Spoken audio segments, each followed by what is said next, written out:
मेरे बारे में तो जानते ही हो, और ज़रूरी नहीं है कि जानते हो, लेकिन हो सकता है बहुत लोग टीवी नहीं देखते हो। मैं टीवी और फिल्म एक्ट्रेस हूँ। मेरे जीवन में जो कुछ भी हुआ वो भरोसे से बहुत जुड़ा हुआ है, इसलिए मैं आपके साथ भरोसे के बारे में कुछ बांटना चाहती हूँ। मैं ये आप लोगों के साथ क्यों बांट रही हूँ, क्योंकि अभी आप में से कई लोगों की अभी शुरुआत है सफ़र की, और इस सफ़र में सबसे ज़्यादा आपको ज़रूरत पड़ने वाली है भरोसे की। क्योंकि मेरी जो शुरुआत हुई थी वो आप ही के उम्र से भी कम उम्र में मेरी शुरुआत हुई थी प्रभु के साथ, एक बहुत ही अनोखे तरीके से। और एक वचन है मेरे जीवन में जिसने मुझे आज यहाँ लाकर खड़ा किया है, और वो वचन भी हम देखेंगे आगे। लेकिन भरोसा मतलब क्या है? भरोसा हम जानते, हम एक पत्नी अपने पति पर भरोसा करती, पति अपने पत्नी पर भरोसा, ज़रूरी है कि नहीं? यहाँ जितनी पत्नियाँ हैं मानती है क्या बिना भरोसे के रिश्ता होता है? है किसी के पास ऐसा रिश्ता बिना भरोसे के? हम भरोसा करते तो ही रिश्ता कायम होता है। तो भरोसा बहुत ज़रूरी है, लेकिन सही मायने में बाइबल के अनुसार भरोसा क्या है? एक बच्चा, एक पेड़ पर एक छोटा सा बच्चा बैठा है, और उसकी छोटा बच्चा और उसके माँ बाप नीचे खड़े हुए, माँ या बाप, वो सोचता नहीं है कि अब जंप करूँगा तो मैं नीचे गिरूँगा। उसको पूरा भरोसा है कि उसके माँ या बाप उसे अपने इसमें ले लेंगे। वो ज़्यादा सोचता नहीं है। उस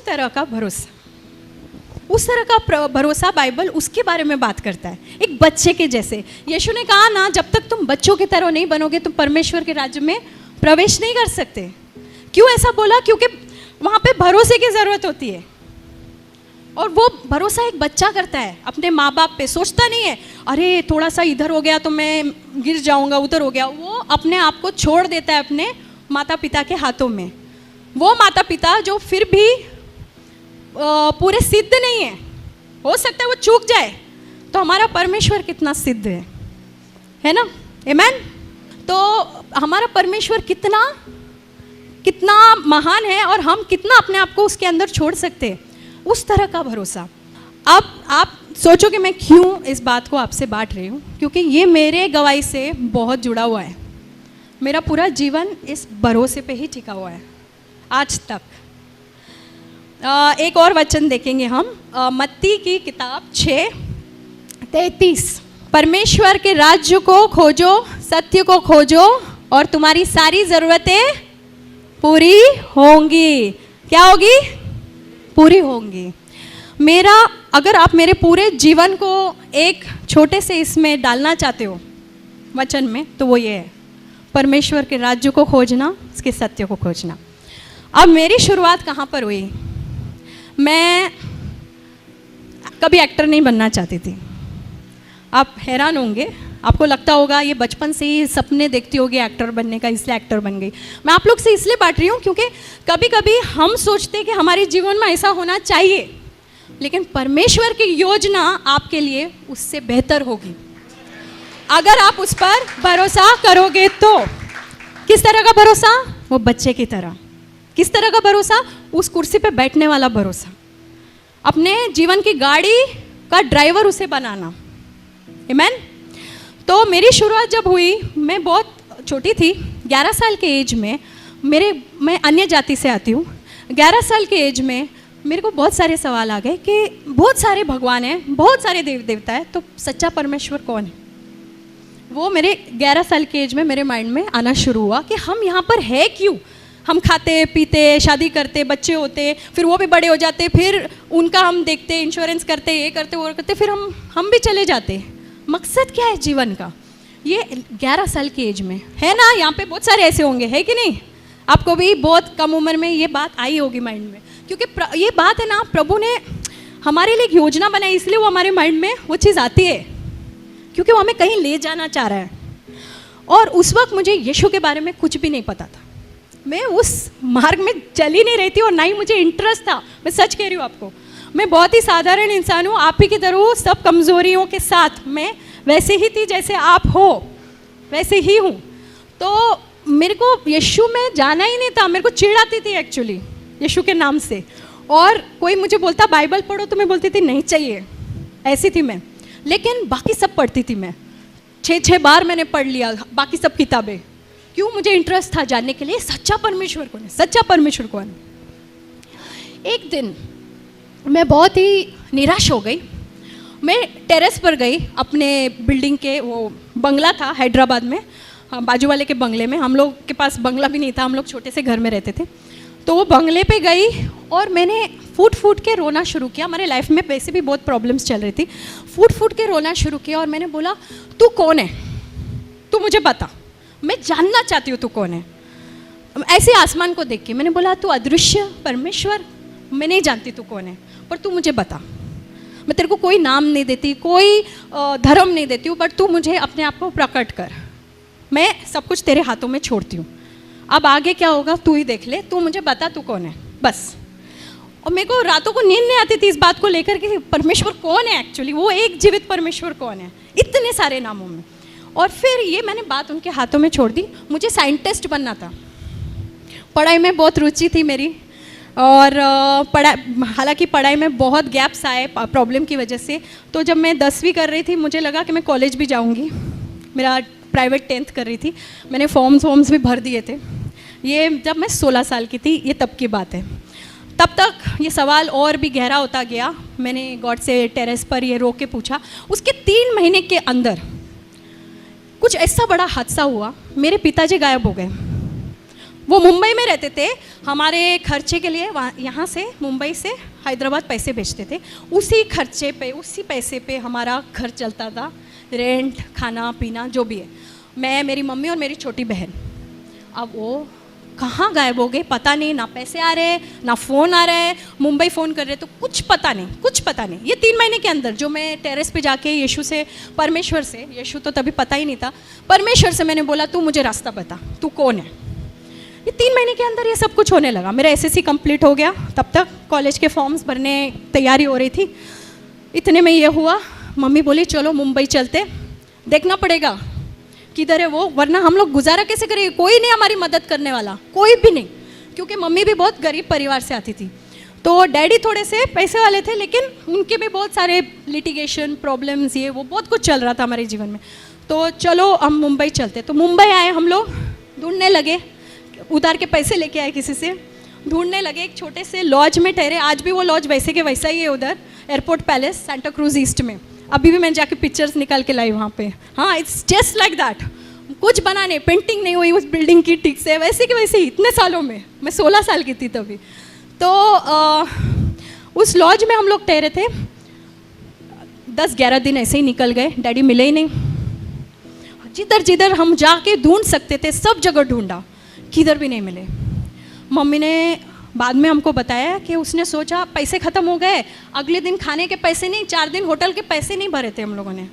होटल वालों को पता नहीं था, नहीं तो हमारा बोरिया बिस्तर बाहर कर देते, हमको फेंक देते थे बाहर। वो अभी तक मम्मी ने उनको बताया नहीं था कि हमारे पास पैसे नहीं। उनको लगा अब तक दिया है तो दे देंगे आगे। फिर मम्मी ने बताया कि उन्होंने प्लानिंग बनाई थी हमें जहर देकर हमको ख़त्म करना, खुद भी ले लेती थी अगले दिन, ऐसा उनका प्लान था। लेकिन उन्होंने सुना था यीशु के बारे में बहुत पहले। वो यीशु को मानती थी लेकिन पूरा सब छोड़ छाड़ चुकी थी। और अब उन्होंने सुना था एक चर्च के बारे में, तो वो बोली कि चलो चलते। तो मैंने बोला मेरे को नहीं आना है, मैं क्यों आऊँ, मेरे को ये कौन है ये परमेश्वर, मेरे को नहीं पता, ये खुद सूली पर है, ये मेरी क्या मदद करेगा, ऐसा मैं सोचती थी। और बोले नहीं तुम चलो, तुम लोग को मैं अकेला नहीं छोड़ सकती है होटल रूम में, तुम चलो, तुम लोग बाहर खड़े रहना, अंदर मत आना, तुमको नहीं विश्वास है। मैं बाहर ही खड़ी रही, मैं अंदर नहीं गई। इतना मेरे अंदर वो था कि नहीं जाना है मतलब नहीं जाना, मेरे को नहीं पता, जो चीज़ में मेरे को विश्वास नहीं, मैं क्यों मानूँ ऐसा। तो मैं बाहर खड़ी थी और उस वक्त मुझे पवित्र आत्मा कौन है कुछ नहीं पता, मैंने बाइबल पढ़ा भी नहीं था, एक पन्ना नहीं पढ़ा था बाइबल का। सडनली मुझे वहाँ पर ऐसा महसूस हुआ कि किसी ने ऐसे बकेट भर भर के मेरे ऊपर है ना ऐसा प्रेम उंडेल रहा है, ऐसा शांति, प्रेम, आनंद और जॉय जैसे पूरा मेरे आंखें ऐसे भर आई और मैं रोने लग गई। अनकंट्रोलेबल क्राइंग, मेरा पूरा शरीर ऐसे काँप रहा था और मुझे समझ में नहीं आ रहा मुझे उधर क्या हो रहा है। मैं बाहर वरांडा में खड़ी हूँ, अंदर भी नहीं गई, मुझे समझ में नहीं आ रहा है क्या हो रहा है। मम्मी बाहर आई तो बोली क्या हो गया, मैंने बोला कुछ हो रहा है मुझे, तो बोली चल चल अभी चलते। तो मम्मी रूम में आए, कुछ बुकलेट्स थे वो दोपहर में भी प्रार्थना कर रही थी मम्मी। मेरी सिस्टर को भी इतना कुछ पड़ा नहीं था, वो समझ ही नहीं थी, वो 12 साल की थी तभी। शाम के 6 बजे मैं अपने रूम का दरवाज़ा, होटल रूम का खोलते हैं, वहाँ पे एक वरांडा है, 3 रूम ऐसे थे, 3 रूम ऐसे, नीचे रिसेप्शन था, छोटा सा लॉज था। बिल्कुल हमारे चौखट के बाहर, अगले दिन खाने के पैसे नहीं हैं, वो उस दिन लास्ट था हमारे पास खाने के पैसे, बिल्कुल हमारे चौखट के बाहर 100 रुपये का ऐसा bundle, just outside our door. ऐसे नोट जो बैंक से निकले हुए, जिस पे एक पेन या पान का दाग नहीं, उन दिनों में तो बहुत गंदे नोट होते थे, ऐसा नोट जैसे अभी किसी ने बैंक से निकाला हो, ऐसा नोट मैं हाथ में, मैं कांप रही हूँ, मैं मम्मी को जाके दिया तो मम्मी ने बोला कि इधर ही रख पैसे, बोलना मत पैसे हमारे पास है, नहीं तो कोई भी बोलेगा मेरा है करके, नीचे जा पूछ कि किसी का पैसा गुम हो गया है या चोरी हुआ है कि क्या है। हो सकता है कस्टमर जब सामने वाला हो उसके पॉकेट से गिर गया हो, नीचे जाके पूछा वो वेटर वो लोग से, तो बोले बेबी ऐसा क्यों पूछ रहे हो, ऐसा तो कुछ नहीं है। तो मैं ऊपर आके मम्मी को बोला ऐसा कुछ नहीं है। फिर हमने वो पैसे गिने, 4 दिन हमारे होटल का उसमें पैसा था, 4 दिन का वो भरने का, और आगे के 3-4 दिन हम 3 टाइम का खाना हम लोग तीनों खा सकते थे, उतना पैसा उस बंडल के अंदर था। मैं बोली कौन है ये भाई, पहली बार गए, मैं तो मानती भी नहीं हूँ, इतने जगह गए, इतना कुछ किया, जीवन ऐसा ही ऐसा जा रहा है, ये क्या है। एक तो मुझे उधर कुछ महसूस भी हुआ, तो मेरा माइंड वहीं से चेंज होना शुरू हो गया था कि कुछ तो है, something different about this Jesus Christ. तो मैं जानना चाहती, फिर मेरा पूरा वहाँ से उत्साहित था बड़ा, मैं और जानना चाहती हूँ यीशु के बारे में, कि कौन है जो शाम को जवाब आता है, सुबह में प्रॉब्लम और शाम को सलूशन। तो मैंने बोला मुझे जानना है। उतने में और भी बहुत सारे चमत्कार हुए। वो एक अंकल थे हमारे वहीं से, मैं जो साइंटिस्ट बनना चाह रही हूँ, मैं क्यों आपको ये बता रही हूँ, क्योंकि आप सब भी बहुत आशाएं लेकर बैठे होंगे, मुझे ये बनना है, मुझे वो बनना है, और हो सकता है कि प्रभु की भी इच्छा आपके लिए वो हो, तो वो ज़रूर आपके जीवन में पूरा होगा। लेकिन कभी कभी प्रभु की इच्छा हमारे लिए कुछ और होती है। क्यों? क्योंकि वो जानता है कि आपकी काबिलियत क्या है, वो आपको किस क्षेत्र में इस्तेमाल कर सकता है। ज़रूरी नहीं आपने जो सोचा वही हो, जो क्षेत्र प्रभु आपको लेकर जाएगा वहाँ पर वो आपका पूरा इस्तेमाल करेगा। कहाँ साइंटिस्ट और कहाँ एक्टर, ज़मीन आसमान का फ़र्क। तो उसके बाद एक अंकल थे जिनके यहाँ मैसेज मेरी मम्मी ने छोड़ा हुआ था, बहुत पुराने पहचान के, जिन्होंने मेरे को बचपन में, आप में से कितने ने देखा है पता नहीं, वीराना फिल्म की थी मैंने, एक हॉरर फिल्म थी जिसमें मैंने हीरोइन के बचपन का रोल किया था, मैं 9 साल की थी तभी, हॉरर फिल्म। तो वो अंकल ने मुझे करवाया था, वो हॉरर फिल्म के राइटर थे। वो आए, वहाँ मैसेज छोड़ा था, वो आउट ऑफ टाउन थे, वो भी सही समय पर आए जब हमारा ये पैसा ख़त्म होने को आ रहा है, वो आ गए आगे, उन्होंने हमारी और मदद की। और सबसे बड़ा चमत्कार, वो वहाँ बैठते हैं, एक फ़ोन लगाते हैं, एक बहुत भले मानुस को, जो एक फैमिली टाइप आदमी थे, बिजनेसमैन थे, उन्होंने फिल्म बनाने की सोची थी लेकिन उनका फिल्म फ्लॉप हो गया था, तो उन्होंने एक ऑफिस कम रेजिडेंस जैसे लेके रखा था शास्त्री नगर लोखंड वाला बहुत पॉश एरिया में। अब वो 8 महीने का रेंट भर चुके थे वहाँ पे, और वो ऑफिस यूज़ ही नहीं कर रहे थे, और वो जो लैंडलॉर्ड थी वो पैसे वापस नहीं कर रही थी, बोली कि 8 महीना रह के आप छोड़ दो। वो खाली घर ऐसे ही पड़ा था, फुल्ली फर्निश्ड। इनको उसी वक्त उनकी याद आना, ये उनको फ़ोन करके बोलते हैं कि एक फैमिली है, परिवार, इनके डैडी अभी तक इनको मिले नहीं हैं। तो उनके खुद के 3 बेटियाँ, तो उनको भी फीलिंग हुई, वो ममता जगी उनमें, और बोला कि इनको आने दो, रहने दो, जब तक इनके डैडी मिलते 2-3 महीना हम सीधा एक लॉज रूम से सीधा एक पूरे किस बहुत ही फुली फर्निश्ड टीवी फ्रिज वाले घर में हम लोग शिफ्ट हो गए, और वो भी बिना किसी मतलब, बिना किसी गलत इसके। मैंने ऐसा प्रभु का, मैं अभी इतना समय नहीं है मैं सब बांटूं, पर इतनी चीज़ें हुई, अनबिलीवेबल चीज़ें, जैसे मतलब आप सोच नहीं सकते। प्रभु ने जो कहा ना, तुम विश्वास करोगे, तुम पहाड़ से कहोगे यहाँ से वहाँ हो जा, और वो होगा। शायद पहाड़ नहीं हुआ अब तक, क्योंकि हमारा विश्वास भी अभी वो लेवल में पहुँचा नहीं, लेकिन बहुत ऐसी चीज़ें हुई जो नहीं, असंभव थी मेरे जीवन में।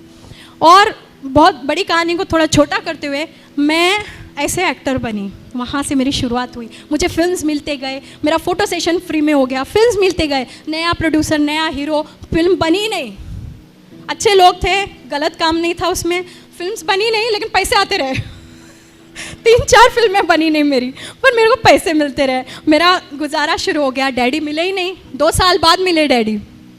अब वो दूसरी कहानी मैं बोलना नहीं चाहती, लेकिन वो 2 साल तक नहीं मिले। 2 साल तक पिता परमेश्वर ने हमारी रक्षा की, पिता परमेश्वर ने हमें देखा, हमें उस मोड़ पर आने नहीं दिया जहाँ पे गेम ख़त्म, क्या बोलते हैं बंटा लैंग्वेज में गेम ख़त्म, खलास, वो नहीं होने दिया, और हमें सुरक्षित संभाल कर रखा, हमारी सारी ज़रूरतें पूरा करता गया। और मैं ये नहीं कह रही हूँ कि सब कुछ स्मूथ हो गया, वो भी गलत होगा, परीक्षाएं आई और आती हैं। अगर हम प्रभु के वचन में पूरी तरह से विश्वास करके उन पर निर्भर होकर पूरा भरोसा करेंगे तो हमारा भविष्य सुनहरा ही नहीं, सफल ही नहीं, बहुत बहुत अच्छा होगा। आप सब इतिहास बनाने वाले बन जाएंगे। आमीन। यस, सब इतिहास बनाने वाले बन जाएंगे। अभी शक्तिमान, मैं नहीं कहती हूँ मैंने कोई बड़ा काम किया है, कोई मतलब देश को बचाने वाला काम है, ऐसा कुछ नहीं है, लेकिन शक्तिमान इतिहास के पन्ने में चला गया है। और किसने? प्रभु ने किया मेरे जीवन में, धन्यवाद हो उनका। और आने वाले कल में बहुत कुछ होने वाला है, मुझे पता है। अभी वो क्या कहा ब्रदर ने, पिक्चर अभी बाकी है, अभी ख़त्म नहीं हुई है पिक्चर। आमीन। सो आइए हम खड़े होकर प्रभु के लिए गाना गाएंगे।